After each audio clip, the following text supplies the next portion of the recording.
ഓം കൽക്കി രൂപികളായിരിക്കുന്ന എല്ലാ നാരായണന്മാർക്കും ഭഗവത്ഗീത പാഠം 8ലേക്ക് സ്വാഗതം. ഞാൻ നിങ്ങളുടെ സ്വന്തം ഷീലായ്യപ്പൻ എന്ന കൽക്കിരാമൻ. ഞാൻ കൽക്കിരാമനാണെന്നോ രണ്ടാം ക്രിസ്തു ആണെന്നോ ഇമാം മഹദി ആണെന്നോ ഒന്നും പറഞ്ഞിട്ട് യാതൊരു കാര്യമില്ലെന്ന് എനിക്കറിയാം. പക്ഷെ ഞാൻ സത്യം മാത്രമേ പറയുള്ളൂ. കാരണം എനിക്ക് കള്ളം പറഞ്ഞിട്ട് ഈ ലോകത്ത് നേടാൻ യാതൊന്നുമില്ല. നേടാനും നഷ്ടപ്പെടാനും ഇല്ലാത്തൊരു വ്യക്തിയാണ് ഷീലായ്യപ്പന്. കാരണം എന്തെങ്കിലും നേട്ടം ആഗ്രഹിക്കുമ്പോഴാണ് മനുഷ്യൻ എന്തെങ്കിലുമൊക്കെ പറഞ്ഞ് മറ്റുള്ളവർ വിശ്വസിപ്പിക്കാൻ ശ്രമിക്കുന്നത്. ഞാൻ സത്യം മാത്രമേ പറയത്തുള്ളൂ. ഞാൻ പറയുന്നത് സത്യമാണെന്ന് കാലം തെളിയിച്ചോളൂ, അതിന് യാതൊരു സംശയമില്ല.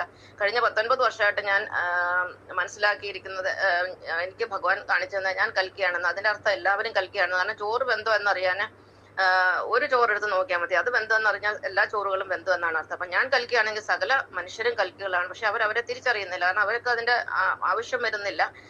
അപ്പം ഞാൻ കൽക്കിരാമൻ എന്ന പേര് സ്വീകരിച്ചെങ്കിൽ അത് എന്റെ അച്ഛന്റെ പേരും കൂടെ ചേർത്തുകൊണ്ടാണ്. കാരണം രാമൻ എന്ന് പറയുന്നത് ഭഗവാന്റെ അവതാരമാണ്. അപ്പൊ ആ പേര് എനിക്ക് ഇഷ്ടമായതുകൊണ്ട് ഞാൻ സ്വീകരിച്ചു എന്നേ ഉള്ളൂ.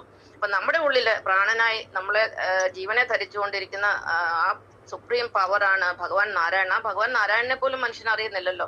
നമ്മളെ ഏകകോശത്തിൽ ജനിപ്പിച്ച് അല്ലെ സൃഷ്ടിച്ച് നമ്മളെയും മറ്റു സകല ചരാചരങ്ങൾ ഏകകോശത്തിൽ നിന്ന് ഒരു പൂർണ്ണ പ്രാണിയായി സൃഷ്ടിക്കുന്ന ഭഗവാൻ നാരായണ, ഭഗവാനെ മാതൃഗർഭം മുതൽ ഭൂഗർഭം വരെ നമ്മളെ അനുഗമിക്കുന്നുണ്ട്.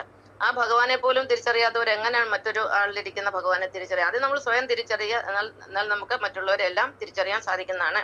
ഇന്ന് നമ്മൾ പഠിക്കാൻ പോകുന്നത് ഭഗവത്ഗീത അധ്യായം 3 കർമ്മയോഗത്തിലെ 22ാമത്തെ ശ്ലോകമാണ്. എന്റെ ജീവിതമായിട്ട് വളരെയേറെ ബന്ധപ്പെട്ടിരിക്കുന്ന ശ്ലോകമാണിത്. അതേ ശ്ലോകം എന്താണെന്ന് നോക്കാം. നമേ പാർത്ഥാസ്തി കർത്തവ്യം ത്രിഷു ലോകേഷു കിഞ്ചന നാനാ വ്യാപ്തം അവാപ്തവ്യം വർത്തം ഏവച കർമ്മണി. അർജുനന് പാർത്ഥൻ എന്നുള്ള പേര് വരാൻ കാരണം പൃഥയുടെ പുത്രനായതുകൊണ്ടാണ്. പൃഥ എന്ന് പറഞ്ഞാൽ കുന്തിദേവി എന്നാണ്.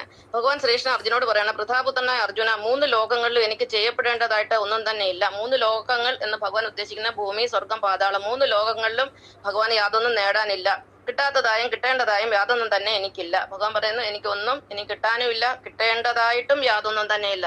എന്നിട്ടും ഞാൻ എന്റെ കർമ്മത്തിൽ തന്നെ പ്രവർത്തിച്ചുകൊണ്ടിരിക്കുന്നു. ഇതേ അവസ്ഥയാണ് ഷീലായ്യപ്പനായ എനിക്കും.